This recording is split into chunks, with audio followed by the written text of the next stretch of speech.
เลยเรียนหนังสือห้องได้เลยนี่จบป .5 แล้วบ่ได้เรียนต่อบ่ล่ะบ่มีเงินเรียนต่อ15แล้ว ทั้งก็ทั้งยิ้มแล้วกันเนาะซื้อเท่าไรซื้อเท่าไรจะซื้อเท่าไรนะบ่าวซื้อว่าบ่าวพึ่งเคยหล่าเด้อ ชื่อวันดาลี่ น้องดาลี่เราดุอันนี้นี่เนาะอะไรไข่ย่อยบ่มีน้ำเย็นมาซ้ำเนาะมีแต่มีนี่แหละเด้อเอาเด้อขอบใจล่ะเนาะหูจักควมพี่เลยเนาะเคยเห็นพวกน้ำบ่าวอยู่บ่ บ่เคยเห็น บ่เคยเห็นยังตัวนี่ เอาของมา ดุดได้ไงก็อยู่กลางป่า สัญญาณมีอยู่บ่บ่ตุนมึงด้วย เป็นกูเด้อ เช็ดบาทนี่ เอาโก้ยสัญญาณ มึง ขี สิ ดเดียว บ่ ขีดเดียว ของมาบ้านใหม่ ตายคักบาท คือยังเห็นเสาไฟฟ้าอยู่แต่ตุ คือมีแต่บ้านแต่ดงด้วย สัญญาณ ได้ใกล้ชีวิตเลย โก้ นั่นแหละก็แล้ว เอาของมามีบ้านอยู่นี่เนาะ มี หมุนเข้าบ้านซื้อแล้วพี่น้องเลย วัดดวงได้ตัวนี้ครับ ดวงบ้าน ไป ใหม่ ได้เล่น เอารุ่นเหมือนกันพี่เลยเนาะระหว่างการเดินทางเข้าไปหมู่บ้านใหม่ พอแล้ว เนาะ เอาไปเลย เพราะว่าทางบาบุญสารวัตรขอโทษขออภัยพี่เลยนะทางบาบุญบ้านป่าปึ๊บ โอ้ใส่รถแล้ว ใน นี่ กระทั่งบาตูน โดย ในกระทั่งเคยละ จังหวะ ไปบ้าน ถามแล้ว หวยรั่ว ถามแล้วไปยัง ถามว่าอะไรนานแล้วอยู่ บ้านหวยรั่วเลยเนาะบ้านหวยหอกพี่เลยเนาะ โดย ตามหาน้องเคสหนึ่งที่บอลี่เป็นถ่ายพี่เลยเนาะทางบาบุญบ้านป่าเป็นได้มีของขวัญหรือว่าร ถถีบ มีรถถีบจักรยานพี่เลยเนาะมอบเป็นของขวัญให้น้องเพิ่นขยันพี่เลยเนาะเด็กน้อยขายหน่อไม้อยู่ซั่นซะพอดีเข้าไปเลยบ่พ่อน้องๆเพิ่นพี่เลยเนาะ หมูยู เพิ่นบ่อยู่ ไปงานรองเขา ไปงานดองว่าซั่นซะก็เลยได้กลับออกมาก็เลยเพื่อเป็นการบ่เสียนาฬิกาหรือว่าเสียเวลาพี่น้อยเนาะก็เลย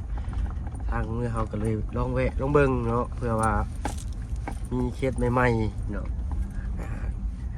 หรือว่าเปิดประสบการณ์ใหม่เนาะให้ไปรู้ เคยเข้า ที เชื่ นำ อได้บ่คน เบิ่งก่อน หน่อยทั้งข่อยกับลุงเข้าบ้านหนึงแต่บ่แม่นบ้านนี้ก็โอ้บ้านเลยเนาะ แต่บ่ได้หลังคาลงบ้าน ข้ามมา โอ้ยข่อยคิดเห็นนั่นอันนั้นแต่เจ้าต้องจังนี่ บ้านชายชน ก็ มาใส่สูตรบ่นี่ ไว้คักตัวนี้ อยู่เหนือแต่ว่าอยู่ยังบ่ บ่กายเวียงอีก ได้ยินเสียงเพลงแล้วบัดตอนนี้พี่จังเนาะ เหมือนกันถามว่าโอ้มีงานแต่ง บ้านเพิ่นก็ อันจักหวายนี่มันจัก โอ้คนกำลังตีใช่ไหม มาเท่าอันต้องแผ่นมานี่มันจัก พระเจ้าสิปบได้อีโจทย์เฮิงได้ เบิ่งเด้อบ่เชื่อก็ได้ เขาสิปบได้ งานแต่ง อย่าเขาปบได้ เบิ่งกัน เบิ่งเด้อก ำลังในที กำลังม่วนที่เราเลย มีแต่เล็กน้อยครับ อันน่ะไปเชียงชีจนบ่ได้ปิด กินแต่คืนนี่วะ เป็นเมนแบบ คำว่าเปิดไฟจริงๆแล้วก็เปิดตะเว้นนะตะเว้นยังส่องตาอยู่เลย เฮ็ดเจ้าแหน่มันก็จะสิพากันปบแล้วบัดนี้ โอ้ยแกเชื่อใช่กักแท้โอ้เจิดเลย ชุดละ เจิด เพิ่น แล้ เอา วคือสิเบิดตัวนี้แหละหมู่บ้าน ชุดละ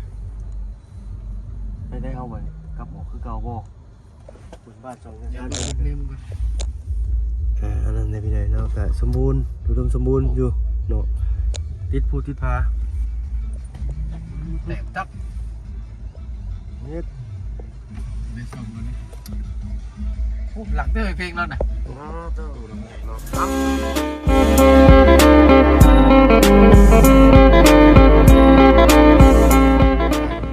เนาะกลับทักทายสบายดีผู้ใหญ่ใจดีและ FC เบิดทุกท่านที่เข้ามาหามาชมช่อง YouTube บ่เพิ่นเคยหลายคือเก่าเนาะบ่ว่าฝั่งไทยฝั่งลาวแล้วก็ทั้งฝั่งต่างประเทศก็ยินดีต้อนรับเข้าสู่ช่อง YouTube บ่เพิ่นเคยหลายเช่นเคยพี่เลยเนาะเอาเป็นหูแปลกตาเลยพี่เลยเนาะอะไรก็คือว่ายังมีอีกแยกหนึงอยู่ในตู้เนาะ นี่ รุ่นมันเหมือนกันพี่เลยเนาะไปเลยบ่เคยแล้ว โอ้ยันพออันนี้เมื่อกี้ที่ผ่านไปกี่เดือนออกไปงานนี่จ้ะ มันมีเนาะสงสัยเพิ่นมาบอกให้เช่าจักหลายมื้อแล้วเพิ่นว่าเดี๋ยวเพิ่นเข้ามาเด้อตู้ มาบ่มาจะขมวด โอ้ว่าแต่บ่ไกลเลยเนาะ ตู้ 400 บ่ 500 ชู โล บ่จักอัน ตู้ นี้ บ่ซื้อ โอ้เมนดีตู้หลังบ่พอ ตู้บ่พอ โอ้ย บ่ได้เย็นกับสิ่ง เนาะครั้งนี้นี่ ลูกผูกเต่าโอ้ขอไก่เพิ่นบ่เคยนะตะเหมาะอยู่แท้น่ะเนี่ยอยู่ลุม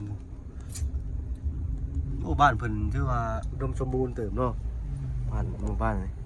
อยู่ในอยู่ มีไฟฟ้าเข้ามาให้พร้อม ไปไหนเพื่อนขึ้นบ่อยจังหรือว่ารอบเขา เราแม่ เอาเขาตุกไม่ได้กระสอบเขาได้ ไปอีกแยกนึง ยังมีอีกอยู่ไปนี่กลัวมือบัด นี่ อ๋อผมที่ติ้วอยู่กลางป่านี่เนาะ เนี่ยรถก็อยู่ตึงอันภูเขาได้นี่ แยกออกซ้ายนี่ก็ได้ได้นี่เนาะมีแยกอยู่เลยเนาะแม่นบ่อึ๊บ แท็กซี่กันใหญ่เรื่อยๆแหละ นี่เพิ่นก็เริ่มพากันปลูกสร้างเนาะบ้านสองกันซ่านเพิ่นโอ้ใส่กระจกข้างในได้เพิ่นล่ะครับ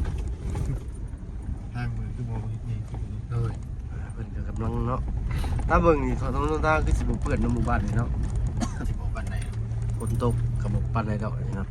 เป็นลิฟต์ ขอ ชาย ได้จุยันว่ามาไว เนาะ ทางไหนมาไวเด้โคกป่าอันตราย เนาะ เลยค่อยเคยได้ไปป่าไปหาฟืนดี คิดว่าแต่บูมีรถดิ เลยบ่ได้ครับแล้วข่อยรถไทยนั่งในท้ายรถนี่แหละทางสัตว์มาบอกไว้เนาะรถเข้ามันรถ3เกียร์รถเปิดมันรถ4เกียร์แล่นมาเสียงรถไทยมันดังกันนะตูบ่ได้ยินนะ เพิ่มด้วยกันวะ เกือบหน่อยหนึงว่าแล่นใส่กกบกใหญ่แล้วก็ได้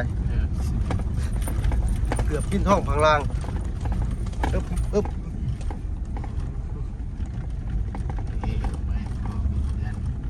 ดีแต่เนี่ยก็ดีได้จุโอเคคืออยู่ เอาเบ้ไหม เอ๊ะไป เอาไปอบ นี่ว่าได้แล้วตัวนี้ อุดมสมบูรณ์ด้วย เนาะมึงสิได้นี่มันเรือนซ่านหลังไงครับบ่รู้ เลย เนาะ เบิ่งน้ำกันเคล็ดไม่ไหม้เลยพี่น้อง เลย เพราะว่าเขาก็บ่เคยเข้าจักเทื่อหมู่บ้านช่องหมู่บ้านนี่ ทีมงานเราจะมีใครเคยเข้าหรือเปล่าเนาะ เดี๋ยวจะ อึ๊บ เข้าเบิ่งก่อนเพื่อพบเจอกันนะ เลย เป็นอะไรแน่ติดเข็มซีพอดี อ๋อสวนมันกันเลยเนาะ มันตกใจได้นี่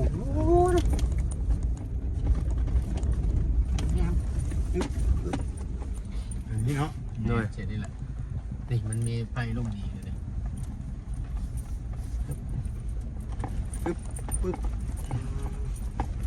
ป่วยแล้ว โค้งเค้งกันเป็นอย่างเดิมเนาะรุ่นไปทำกันเส้นทางหมู่บ้านใหม่ เนาะพอได้ตัวนี้กันเนาะ เลย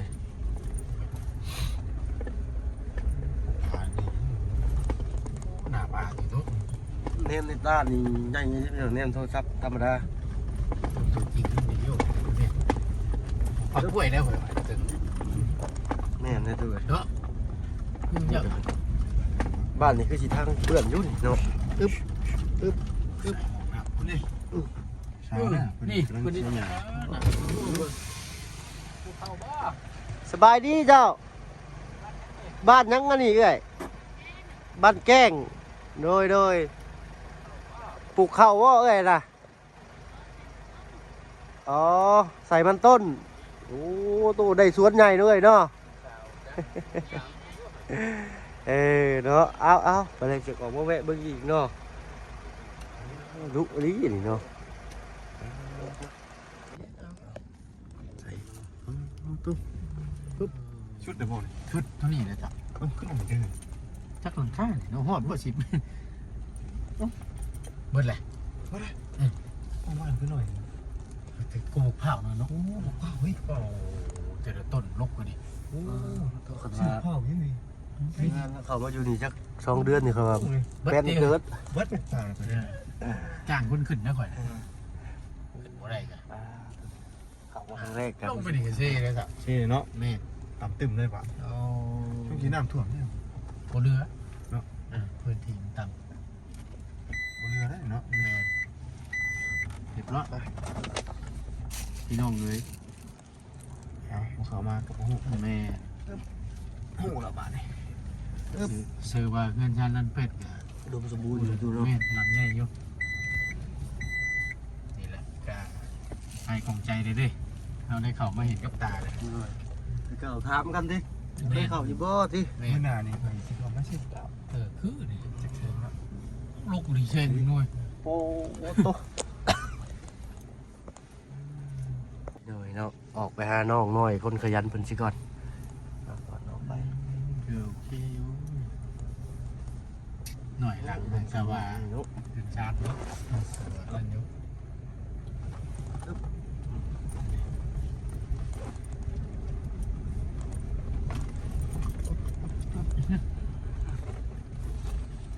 โอ้เหล่าเขาเป็นงามนี่เนาะ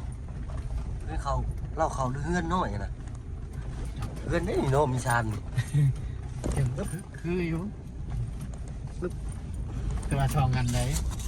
มีหน้าตรงหน้าต่างผมเยี่ยมข้างนี้วะ โอ้เป็นเฮือนเพิ่นซั่นอึ๊บใส่ไปใส่ได้บ่ เสียงอย่างกล้วยแล้ว โอ้ เสียกล้วยโอ้ย เบิ่งเพิ่นคือดุแท้สิอัน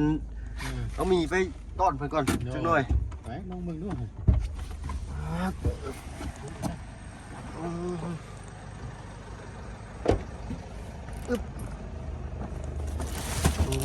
ได้แหละพี่น้องนะว้าโต้ยล่ะน้อยก็มาดุแท้ล่ะฮึบเอาโอ้ตู้มีจักราคาเฮือนเรื่อยหมู่บ้านนี่11ราคาเฮือนว้าโต้ได้สวนใหญ่เนาะปลูกแต่กล้วยอย่างเดียวเบื่อนี่ กล้วยกับมันต้น กล้วยกับมันต้นใช่ล่ะเอ้ยสบายดีเลยเรียนหนังสือห้องได้เลยนี่ จบป .5 จบป .5 แล้วบ่ได้เรียนต่อบ่ล่ะ บ่มีเงินบ่มีเงินเรียนต่อเรียนอยู่บ้านใด เห็นในบ้านนี่นะ อ๋อเรียนอยู่นอกนี่เนาะเพิ่นฮอดแต่ห้องป .5 แล้วบ่ได้เรียนต่อ ดู อืมอ่านออกเขียนได้ พอได้อยุ พอได้อยู่เนาะจักปีอะไรล่ะ 15เด้อ 15แล้ว ทั้งเว้าทั้งยิ้มแล้วกันเนาะซื้อเท่าใดซื้อเท่าใดจะซื้อเท่าใดนะบ่าวซื้อว่าบ่าวพึ่งเคยล่ะเด้อ โดยชื่อวันดาลี น้องดาลี่ แม่ อ๋อน้องดาลี่อายุ15 ปีพี่หน่อยเนาะเราดุอันนี้นี่เนาะไรไข่ย่อยบ่มีน้ำเย็นมาซ้ำเนาะมีแต่มีนี่แหละเด้อเอา ใจ เด้ เด้อ อขอบใจล่ะเนาะหูจักควมพี่หน่อยเนาะเคยเห็นพวกน้ำบ่าวอยู่บ่ บ่เคยเห็น บ่เคยเห็น เลย เจ้าคือหูจักควมใช่ซะ เฮ็ดซอยแม่นี่แหละเฮาทุกอย่าง เฮ็ดซอยแม่ เลย ทุกยากเฮ็ดจักปีแล้วนี่ เฮ็ดแต่4 ปีแหละ 4 ปีฮักก็เริ่มเฮ็ดแบบคักแน่หาได้ เลย ตั้งแต่อายุ11พุ่นเนาะเจ้าก็ได้ซอยแม่ตั้งแต่น้อยมาเลย โดย พี่น้อยเนาะเอาเป็นหมู่บ้านแกงคำใน แม่ แต่ก็อันไปอีกนี่นะทางนี่หมู่บ้านยังก็ แกงแปะ เอาบ้านแกงแปบ้านแกงแปโอ้บ้านแกงแปในบ้านแกงแปนอกเนาะอ๋อในบ้านแกงแปอันนี้บ้านแกงคำพี่น้อยเนาะครั้งแรกเข้ามาพี่น้อยเนาะเข้ามาหาเลาะเบิ่งเคยเห็นพวกอ้ายอยู่บ่ บ่เคย ในโทรศัพท์นี่ยังก็บ่เห็นบ่ บ่ หมอเนาะเอาเนาะอ้ายมีชื่อว่าบ่พึ่งเคยล่าเด้อเนาะผมจะควมพี่เลยเนาะมีลูกจะคนเลยเจ้า นี่ ผู้หญิงเบิดเลย นี่ผู้ใดบ่เลย ผู้หญิงมีลูก สายล่า อันนี้ใช่ละ แม่นแหละ โอ้ ผู้นั่นแหละผู้ที่3 ผู้นี้มีเสื้อผ้านี่ แม่นแหละ ผู้ที่สี่เด้ ผู้ที่ช่องกับผู้เสื้อชีผ้าตัวนั้น เสื้อผ้าตัวนั้นโอ้โต3 ถึกเนาะ ลูกสาวเดียวบาทนี่อันนี้ลูกกกบ่เลยชื่ออะไรก็ล่ะนะบ่าวลืมละ ชื่อวันดาลี น้องดาลี่ โดย อายุ15 ปีเนาะจบมป .5 น้องเป็นจุเรียนอยากเรียนต่ออยู่บ่ อยาก คำว่าเรียนต่อนี่สิไปเซ็งบ่นี่ อ่า วันที่20ปลายเซ็งบ่ แม่น โอ้แต่บ่คันว่าบ่ได้เรียนต่อนี่บ่ได้ไปเซ็งแมันบ่ล่ะ แม่น น้องเพิ่นอยากเรียนต่อแต่ว่าบ่มีทุนพี่น้อยเนาะถ้าขายมันก็สิ้นปี 2 ปี 3 ปีเลยเนาะมันบ่งามพี่น้อยเนาะตามเบิ่งกล้วยเพิ่นก็หากระปลูกได้พี่น้อยเนาะ เพราะว่าถ้าว่าต้นกล้วยเพิ่นปลูกแต่หลายปีนี้ต้นกล้วยมันสิแทงหน่อออกมาหลายเนาะกระบุกเบิกว่าซั่นซะเนาะต้องน้องดาลี่เอ้าเนาะถ้าว่าเห็นสมัยผ่านไปผ่านมามื้อหน้าก็ทักแต่เด้อน้องเด้อเนาะทางง่ายก็สิไปทางอื่นก่อนซะเนาะไปแล้วขอบใจหลายๆสบายดีจ้าไปกันเลยเด้อโดยสบายดีจ้าไปพี่น้องไปไปพี่น้องเนาะเดินทางออกกันเอาตะเวะถามไทยบ้านเมืองเพิ่นชื่อในใดเนาะแต่เมื่อกี้นี่น้องเพิ่นเล่าเป็นได้เบ